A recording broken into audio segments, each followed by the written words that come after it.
How often do you think about the Oscars? About how many Oscar winning films there are and how many you've seen?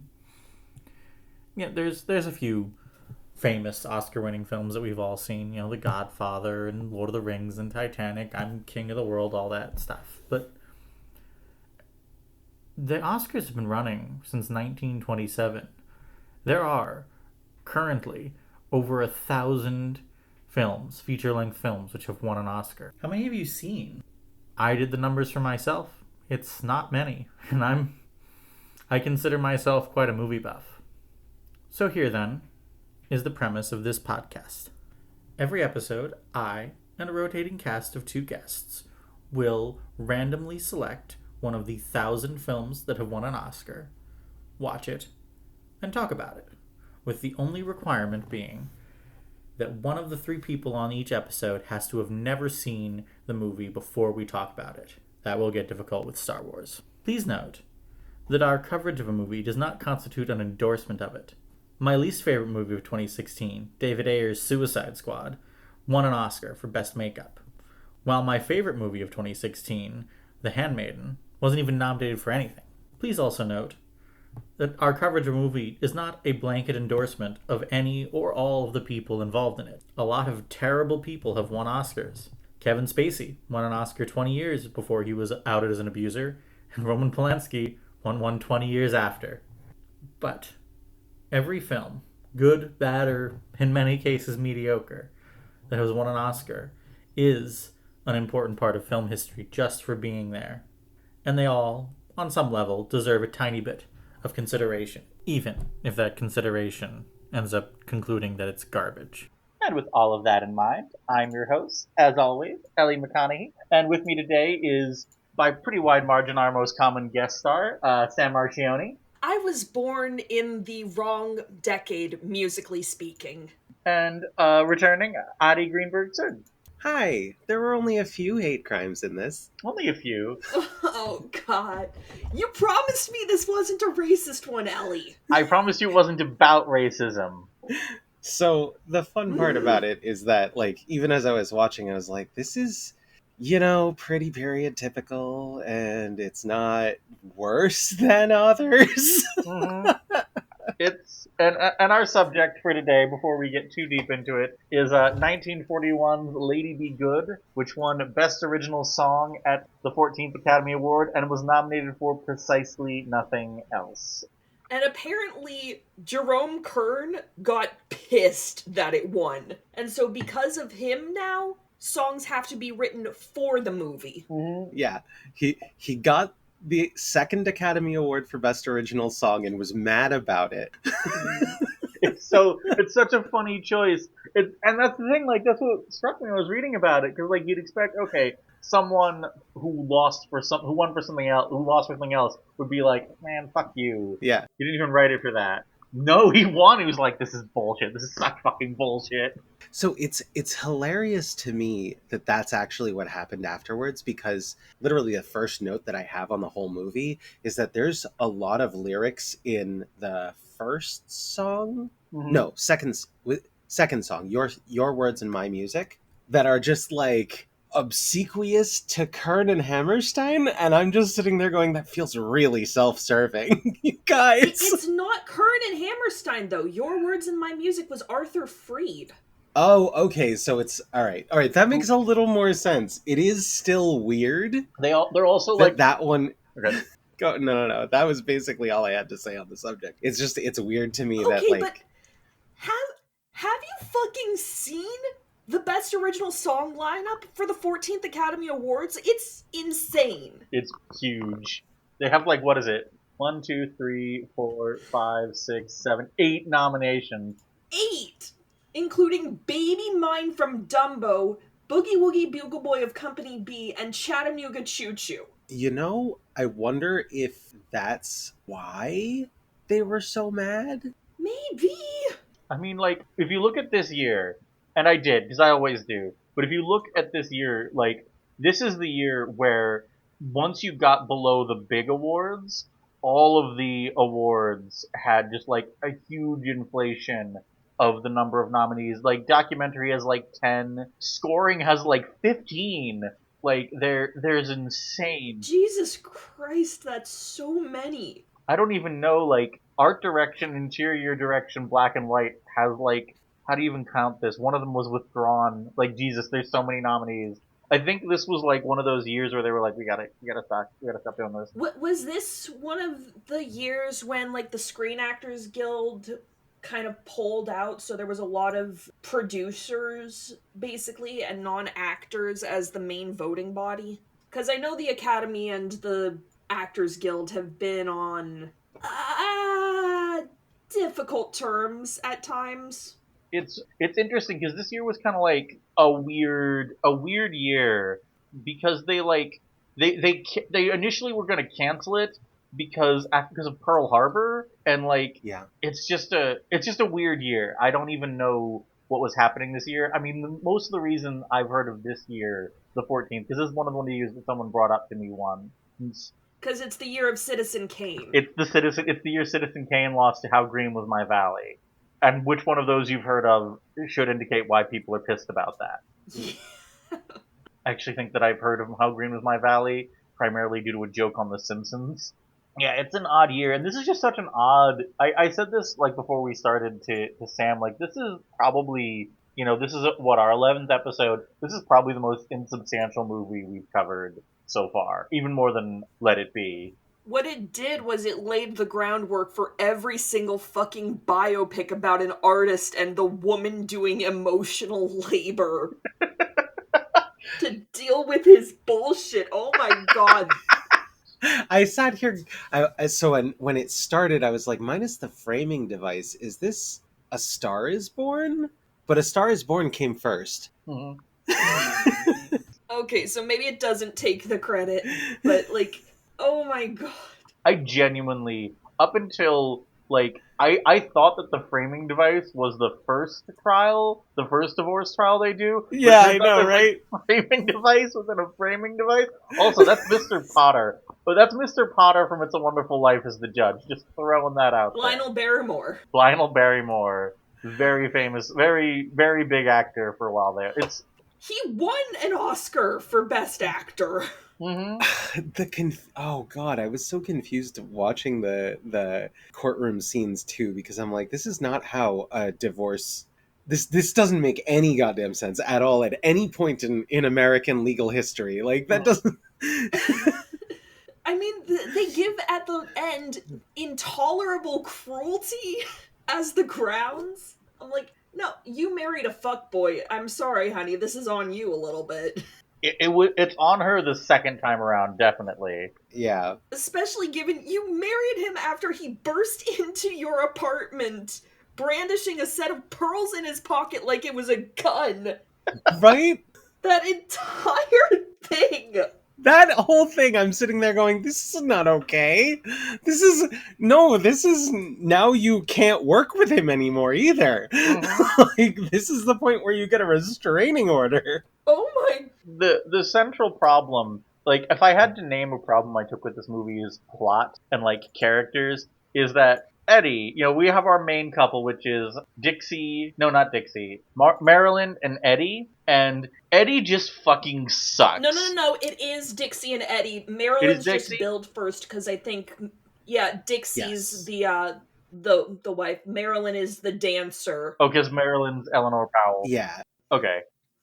Phenomenal dancer. I don't know how Eleanor Powell pulled that, but oh my gosh, the entire routine with the dog is my favorite part of the whole movie. It's an incredible routine. Okay, so both of her dance scenes, especially the one with the dog, they're great. As someone who took a year of tap, one, I know those taps are dubbed in because they're not matching her feet movements at all. Yeah. Two, they're completely unnecessary.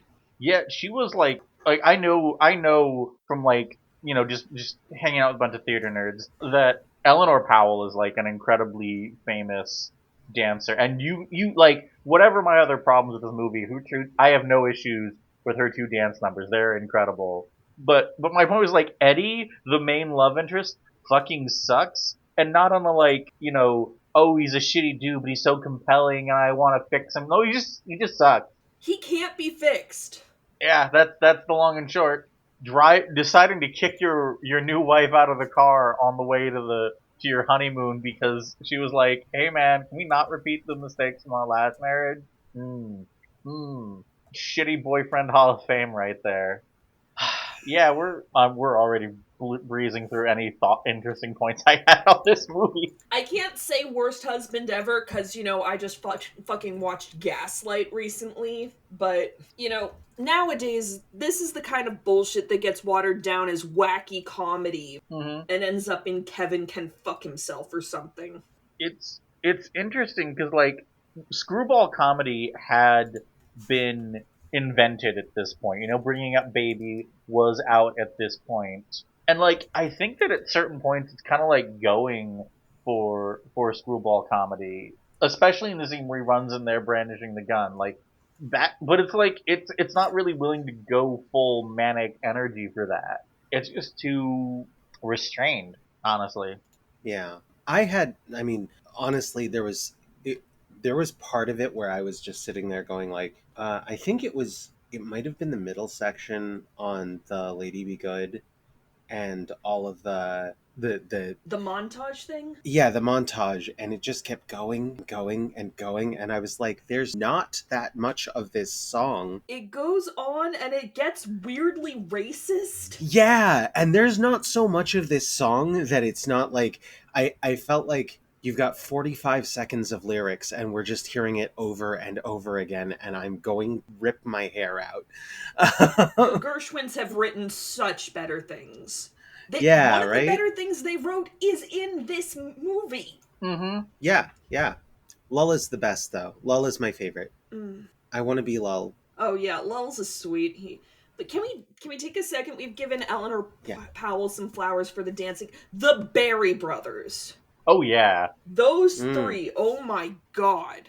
What kind of struck me about this movie when that, especially during that scene, but during multiple scenes really, is like they keep stopping the movie to just like, and now here is some business from someone famous. Like Red Skeleton is in this movie as a completely nothing Yeah. character, just so like, hey, All he does is pratfall, and that's what he's for. he's gonna walk in, he's gonna do a couple physical bits, then we're just gonna move on. Yep. But It's I'm great. down for that.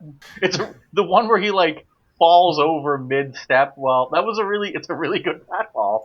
Yeah, it was. You know who else I feel sorry for in all of this? Who's that? Fucking Buddy. Buddy. Oh yeah, right? Buddy just wants to get some from Marilyn, and she's jerking his chain around, making him get their awful friends together. I mean, Dixie's not awful, but they're awful together. The hilarious thing, I'm going back to the thing with the fucking pearls, and Marilyn comes back out after being told, okay, so she has put Buddy up to this, and Eddie just said he's coming back with a gun, and Marilyn comes back out, and the first thing she does is not tell Buddy to fucking run. Like, are you kidding me? Really? She's so committed to getting Dixie and Eddie back together that she will put her boyfriend in the line of fire. Literally. It's wild. See, that's what I mean. Like, if the movie was more insane, that would be. If it was wackier, if it was more cartoonish, that would be like maybe not a reasonable thing to do, but it would fit with the vibe of the movie. Like they hear that Eddie's coming over with a gun, like, well, we've got to put on our outfits, obviously. Right. Like that's a good bit. But then like the song that won the Oscar is just incredibly maudlin. Did you look up the backstory for it at all? Yeah, it's like it's an interesting win because the song that won is "Last Time I Saw Paris" by Kern and Hammerstein. And like it's pretty obvious in retrospect that the main reason that won is because like the Nazis had just taken over France a little bit earlier. People were like, "Shit, are we ever actually going to get to see Paris again?" Like it was, we just jumped into World War II. I mean, I am not immune to propaganda. I have a trip to Paris coming up in the future. Mm-hmm. And the last time I saw Paris, I was a 17-year-old, or maybe I was 18, but it was over a decade ago now, and it exists as like a fairyland in my brain. Mm-hmm. So I am not immune to the propaganda that this Yeah. song is offering. No, it's a good song legitimately as well. And the movie, like, I don't want to say it plays it super well. In isolation, the scene where that song is sung is a really good scene. I feel like it's really tonally out of step with the rest of the movie. Yeah. But it's not like this movie has a especially consistent tone. Yeah, I mean, I guess they figured that they couldn't fucking play Lady Be Good one more goddamn time. No, they did. They were just saving it for the. Right. Okay, here's the question about the bit at the end where like they all just come together and start singing that song. Is that the 1940s equivalent of like a DreamWorks dance party ending? I maybe. Yeah, you if you watch this movie, you will be real fucking sick of that song by the end of it. Ugh. It's not even a very good song. It's like okay, kind of boring. Yeah, I'm trying to figure out like I don't know if I can do this in like a live without like completely derailing the recording, but I'm trying to figure out when they just decided okay, enough of this shit. 5 nominees per slot. It wasn't anytime soon because I know that the next year, the 15th Academy Awards, I think it was like 4 or 5 movies won Best Documentary. All of Wow. them war propaganda movies. Oh, Jesus Christ, you're not kidding. That is some bullshit, but that's for another year or another day. I don't know if we're ever going to talk about that year. It's not something I'm super interested in going to. But again, like you look at the best documentary nominees this year, they are like war propaganda movies Yeah. down the line. Well, they were trying to get, the American public on board. Mm-hmm. Yeah. I mean, this isn't all the way to, Nazi Donald Duck, but Disney is up there in the best short film cartoons category. They won again. Big fucking Yep. surprise. That was like I'm not super like I don't have the short winners charted out the way I have the non short like the feature length winners, but my impression of like looking them over is that like the best shorts cartoons category was just the Disney category for a long time. Oh, and now Disney's like, yeah, you see, feature, that's ours, except when Miyazaki or Sony shows up to be like, hold my beer, bitch. Mm-hmm. Well, I mean, we're not talking about the boy and the heron, but I love that movie. So Oh, great movie. good on him for Yeah. stealing it from. Anyway, this movie, which we're doing that thing when a movie's kind of boring, where we desperately want to talk about. I stopped taking notes so early in this movie because I'm like, this is fluff. This is just Yeah. fluff. Mm-hmm. Okay, so I want to talk about Virginia O'Brien, who played Lull. And Virginia O'Brien, she was the one that did the intentionally messy song, and then afterwards, I think it's it's Buddy that walks up and says, "I didn't know you couldn't sing." And Virginia Lee O'Brien was comedy, pure comedy, and the gimmick of her just being completely stock still and no facial expressions. She discovered that during a stage show when she was paralyzed with fright, and the audience thought it was hilarious, so she just kept doing it. Mm-hmm. Fucking iconic. She is the Aubrey Plaza of that time, She's really funny. Like and she's very, very funny. I don't want to like shit too much on like the comedy of the movie because honestly, again, I wish it was funnier. I wish it was less serious. Yeah. A lot like Anne Southern plays Dixie. Anne Southern was like one of Lucille Ball's best friends, and they were like worked together all the time. She was great. She was on My Mother's the Car, right?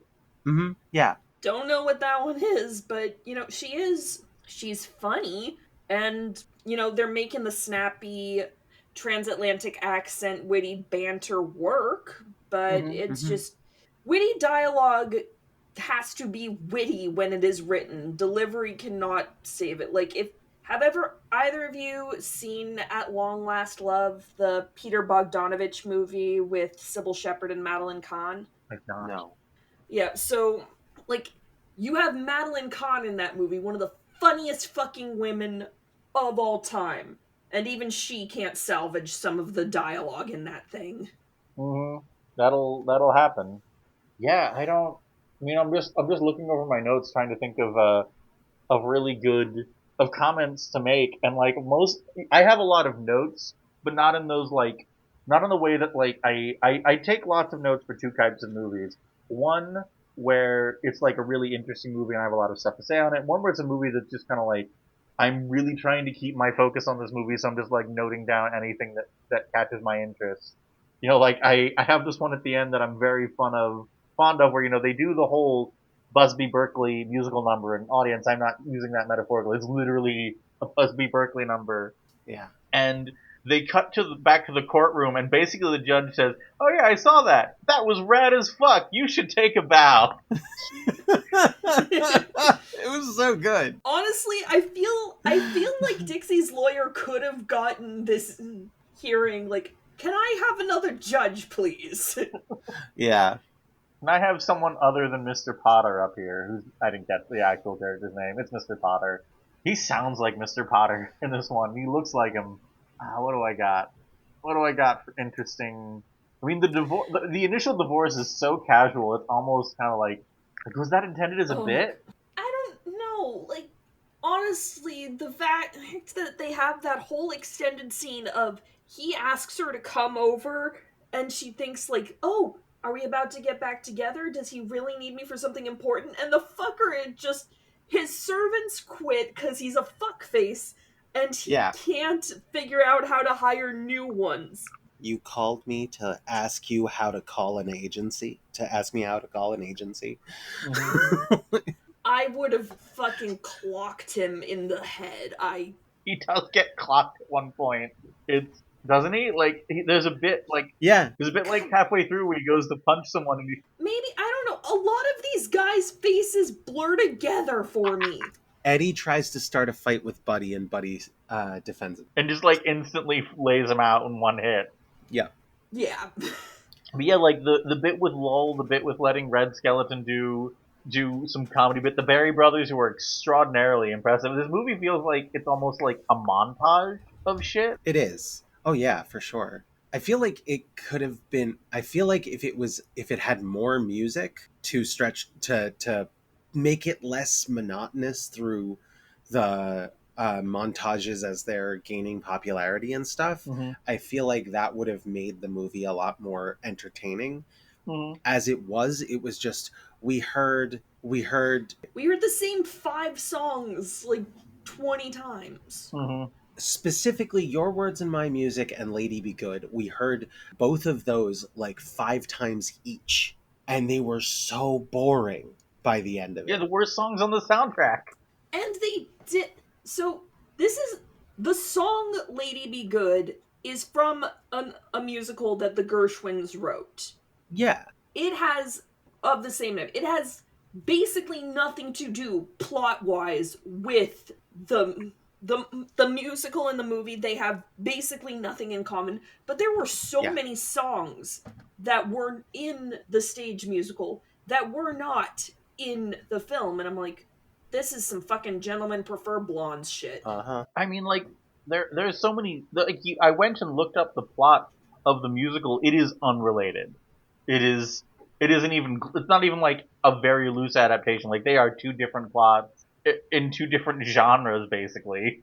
I don't. I don't know. Like I don't know what this movie's gotten pretty rightly like completely forgotten outside of the dance sequences. So there's just not a lot of information out there about who was thinking what when they were making it. Yeah. The director is not like a, how do I put this without sounding mean? He was never out of work, but he was never really a famous guy. Is that he was a journeyman. They brought him in. I'm trying to look over his. He was a Rupert Sanders, not a Steven Spielberg. I don't know. I'm sorry. I'm continuously baffled as to how the fuck Rupert Sanders keeps getting work, because I'm seeing all the reviews for the Crow remake right now. I mean, you can get pretty far as a director coming in, bringing your movie in on time and under budget.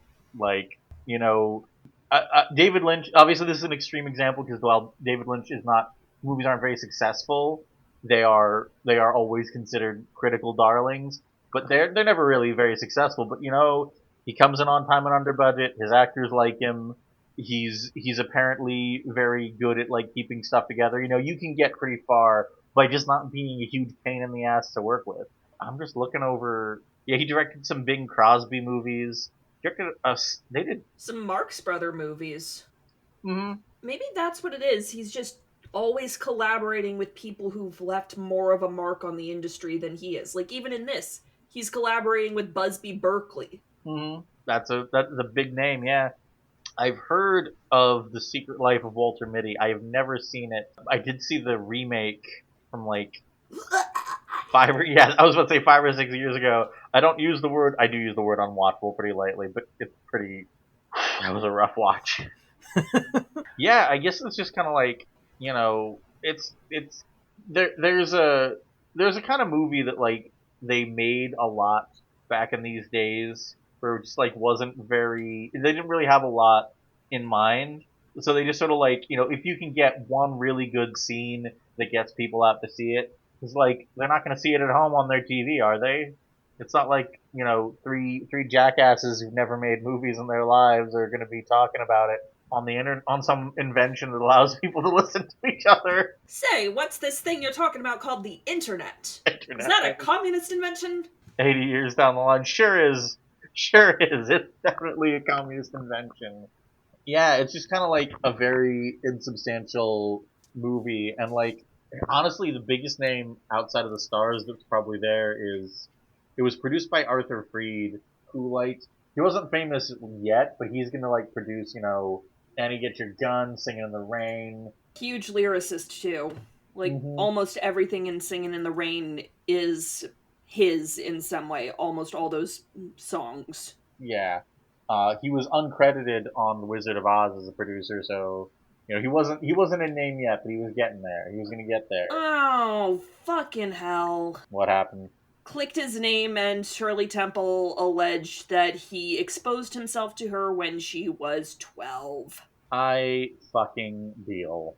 Man, how hard is it to not do this? How hard is it to not be a piece of shit? Like, can you not? Can you not?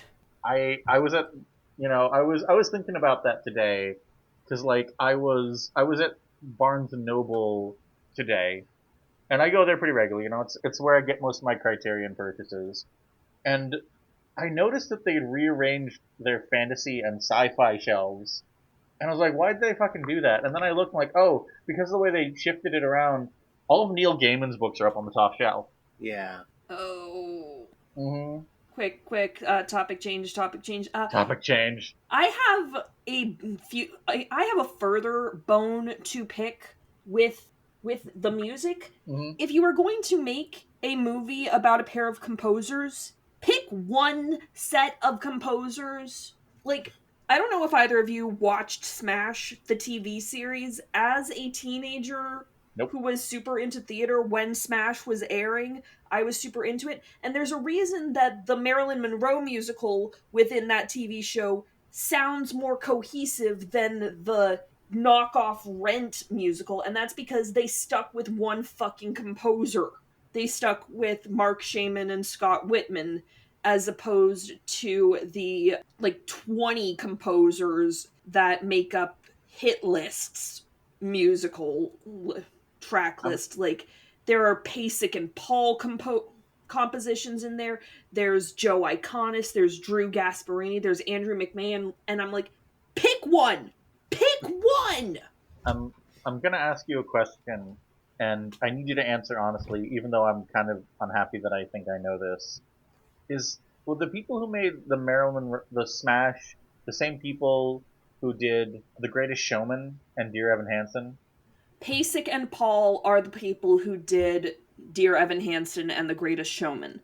They are not the people who wrote the music for the Marilyn Monroe part of Smash.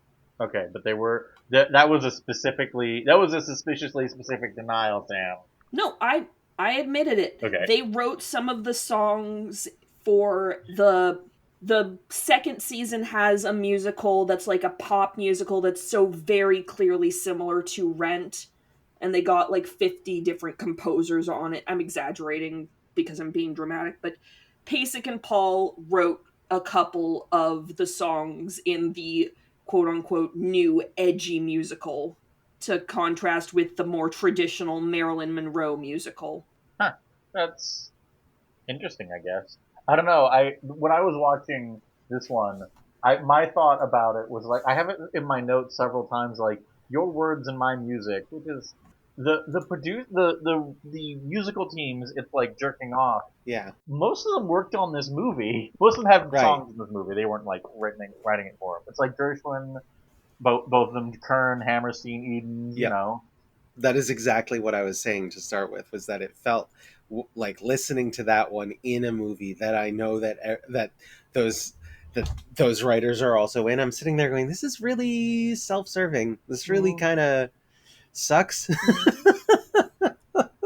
Yeah, I mean, for the 40s, it's not the worst, but it's like walking this line, and I think it does trip over it like the second time we hear the song.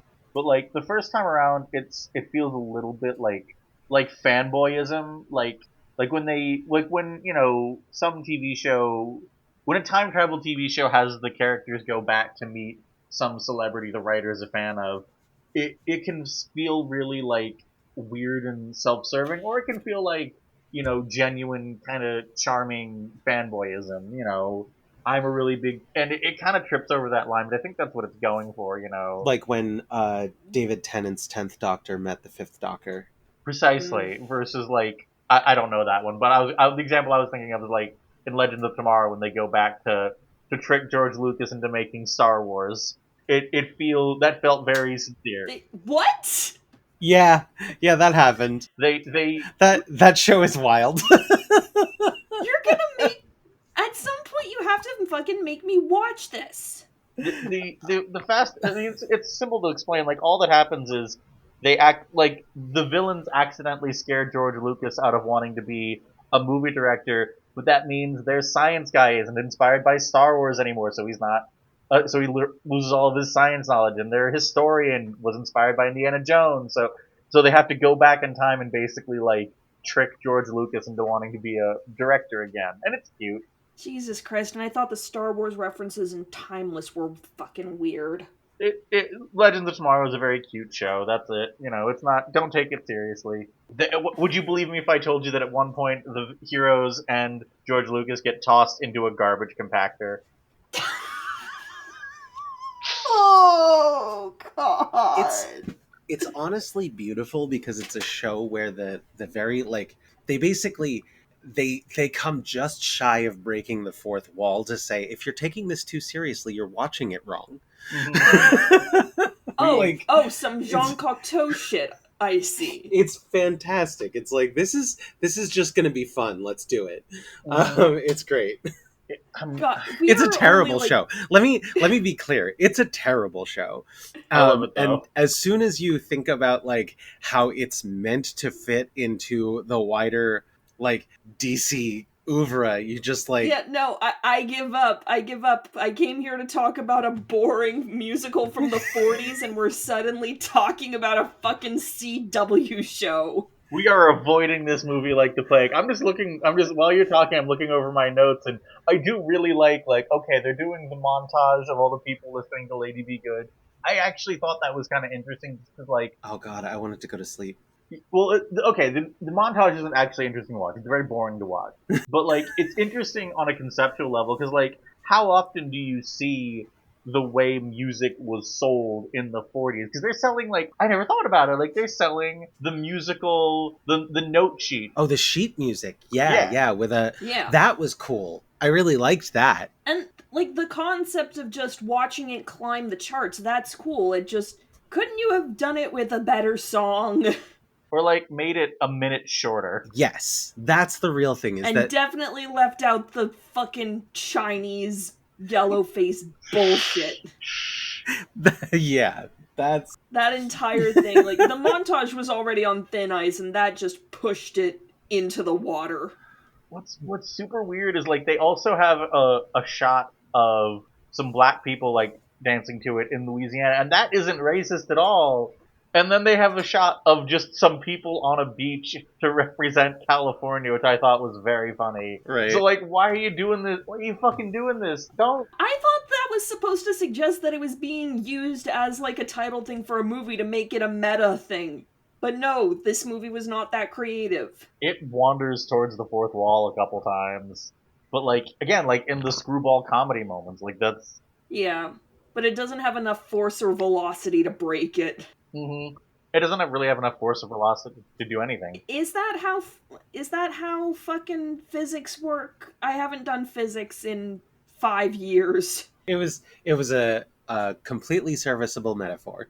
Yeah, we got what you meant. It doesn't matter if that's how physics work. If you're in the comments about to tell me, don't tell me. I don't care. But comment, because algorithm. Hell, we exist in hell. Yeah, I was going to ask you to be honest and tell me at what point your notes became all work and no play makes Ellie a dull girl. Like page 2. I do have again, like, you want to know how insanely deep my notes are? I have a note from when the first trial. Hey, Fairfield County. That's where I live. Because if they live in New York City, so it's got to be Connecticut. Is there a Fairfield County in New York? I don't know. Yeah, I mean, they say that he dropped her off in Connecticut too. What a dickhead. He's not even at his first divorce trial. He's such a shit. Yeah, I don't know. I can't even commit to making gay jokes. What do I got?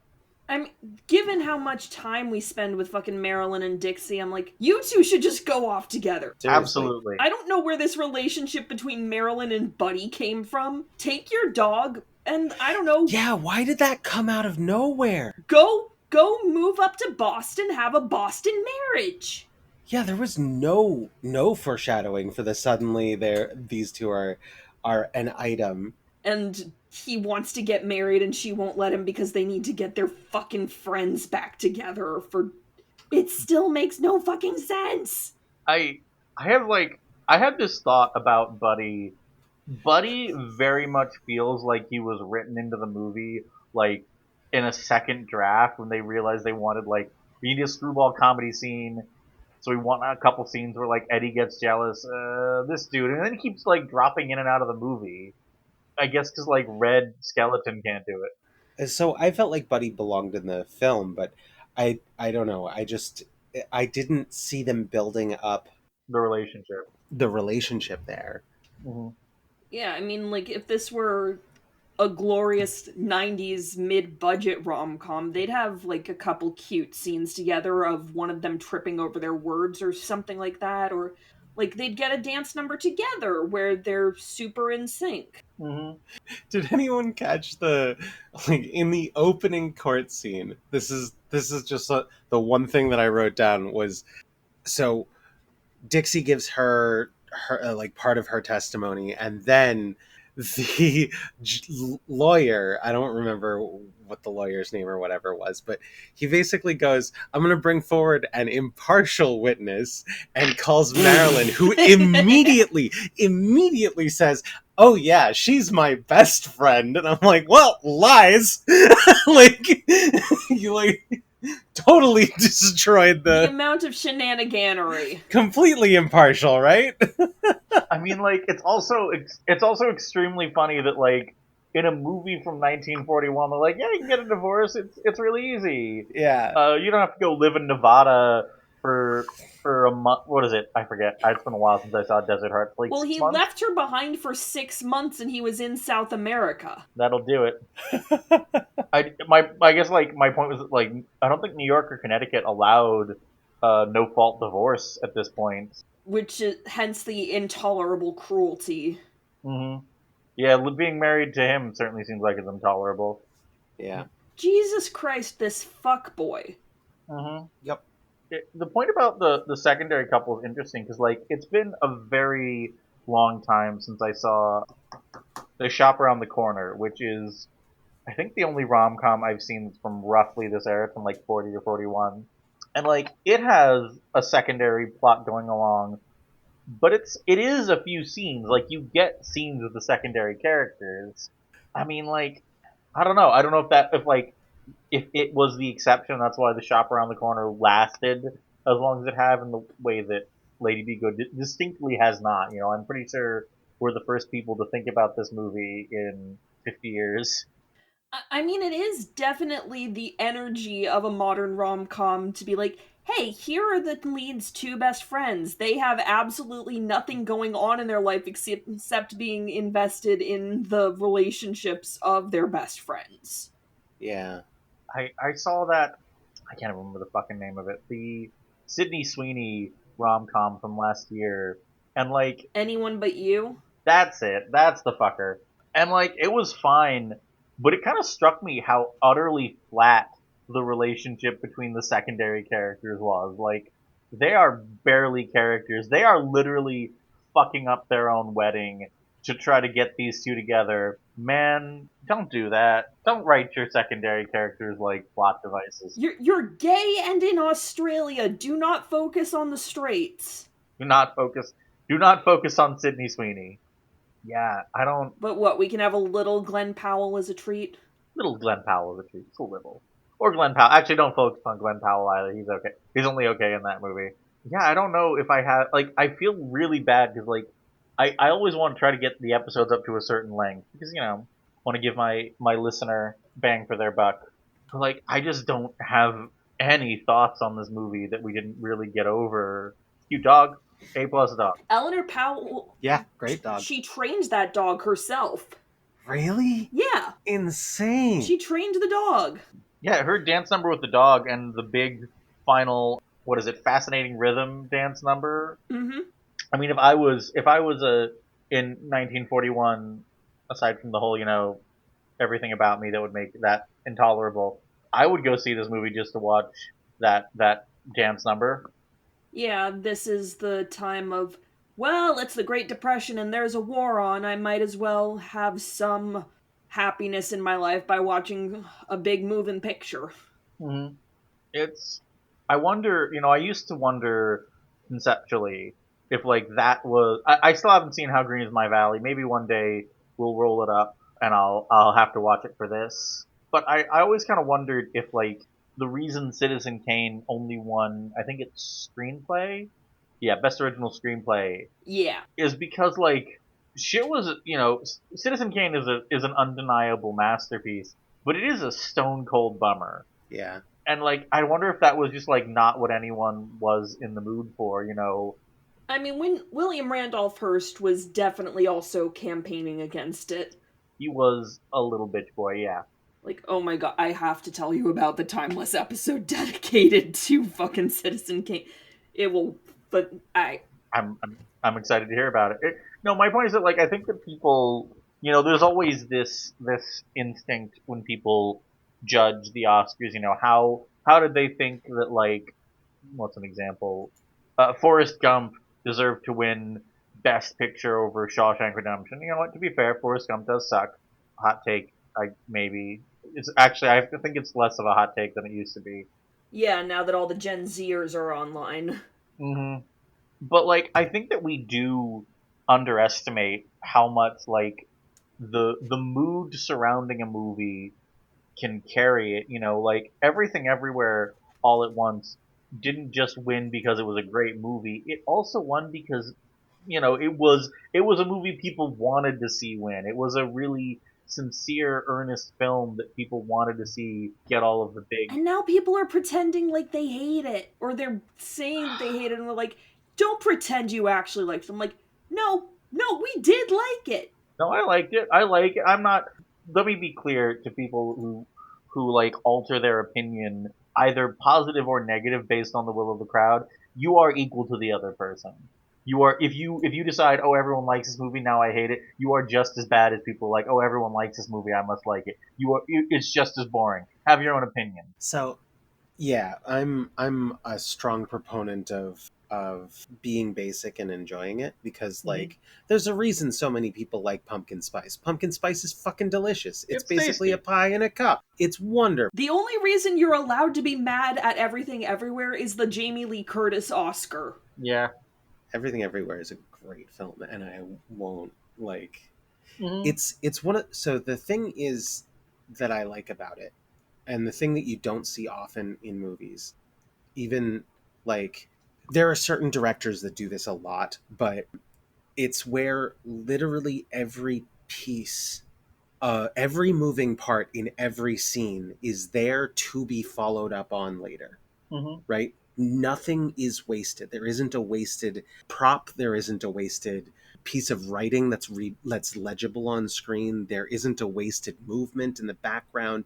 Everything has something that's going to be called back to. And most movies are just way too simple for that. And the complexity doesn't have to make it like a brain melter or anything like that, although I guess you could argue that in this case it kind of does.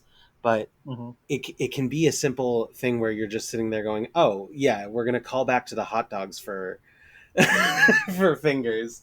And I think Mm-hmm. that's great, right? Like, it's silly, it's stupid, but it's fun, and it shows that tightness of filmography. And this is not at all about our topic No, here. I said I made this. No, look, we're talking around a little bit, and we are avoiding talking about the movie. But my point, I guess, was that like, this. I don't think this song won Best Original Song for any inherent quality of itself. Any reason that isn't the sentimentality? Right. I don't think it's about the movie at all. I think it's just about the song itself. And I think that the song in that moment in time Mm-hmm. was bound to be well received. Yeah, it was a moment. People were having a moment, and they were going to continue to have a moment. Like if you look over the next few years, I don't think we really got back into. Honestly, I think the Oscars were pretty much ruled by wanting things to be nice until like 47 when Best Years of Our Lives won, and that's still basically being ruled by World War II, just in a different way. So I don't know. Like it's interesting. The movie itself is not interesting, but as is often the case with movies in this podcast, the like surrounding context kind of interests me. And I'm not gonna pretend I hate everything everywhere all at once. I thought it slapped. Yeah, this whole movie is not really clever enough or funny enough to merit a rewatch. Like, you could go online and just watch the Eleanor Powell dance numbers and get basically the same value out of it. Mm-hmm. And the Barry Brothers dance numbers as well. We won't sleep on the Barry Brothers. The Barry Brothers are excellent. The popularity of dance in movies kind of started to go away at a certain point. I kind of miss it. I kind of miss watching someone do something with their body and going like, how the fuck are they doing that? Yeah, I don't know. Yeah, I mean, I think that's part of why, like, I don't think that was the main part of why people vibed with Barbie, but goddamn, the production musical number Mm-hmm. was so fucking great. And then you got to see Ryan Gosling pull out a tribute to old Hollywood production numbers like that. Like, Mm-hmm. I mean, I think Barbie. We're not talking about Barbie, which is eligible for this podcast. Thank you, Billy. Yeah, and her second one, right? Yeah, In like 2 years, 3 years. which, imagine if Billie Eilish had a similar reaction to Jerome Kern and had been like, no, you shouldn't be rewarding this many people back to back. Do you have any idea how much of a hit Diane Warren is trying not to take out on me right now? listen. There was one person at that Academy Award who was standing up there accepting their Oscar, thinking, "Man, you should not be rewarding me for this many times in a row. You should not be giving me this Oscar." And it was not Billie Eilish. No, yeah, for sure. Poor Emma Stone. It's not her fault. The Oscars are fucking idiots. I, I, I know, but like, Seriously. seriously, thank you for your legacy, Jerome Kern. Because of you, Moulin Rouge was denied a Best Song Oscar. I mentioned this like a little bit in the Let It Be episode, and like the best original song, best original score rules are honestly so fucking weird. I'm never certain like what's going on over there. I mean, the categories changed so many times too. Like, one of John Williams's Oscars is for adapting the score of Fiddler on the Roof. Someone pointed God. out to me that like under the current rules, like There Will Be Blood's score was wasn't eligible to be nominated because the guy who did it sampled some of his own music for one song. Like, are you fucking kidding me? Yeah. Wow. I think we have stretched this fucking episode like taffy, unless we want to talk more about Legends of Tomorrow. Anyone? No, thank you. They do bring in John Noble to fool to pretend to be the bad guy who's played by John Noble. No, thank you. All right, that's it. I think that's it for Lady Be Good. Anyone got shit they want to plug? I am the host of 6 Degrees of Star Wars, the podcast where we explore all the ways George Lucas's flagship franchise surrounds us, binds us, and penetrates us in the landscape of cinema. And that is where you will find my social media plugs. Mm-hmm. I am pigsflu.com, and I'm pigsflu on most social media, including Blue Sky and Instagram. And yeah, that's it. As always, you can find your host on Twitter, Blue Sky, Letterboxd, and Medium at LSR42. You can also find me on Tumblr at Football in Tuxedos with dashes between the words. This podcast can be found on both Spotify and YouTube under the same name. If you're watching us on YouTube, please feel free to give us a like, maybe a comment so I know what I'm doing wrong or right, and mostly so the YouTube algorithm will like us.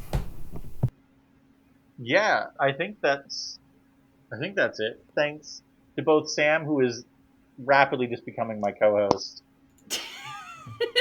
and Addie for coming out. Next time, we got a movie that, if nothing else, is going to be a little bit more interesting. We are covering 2020's The Sound of Metal. Ooh. Metal. So, Fun. still a lot about music, probably not very similar music to this. And we'll see you then.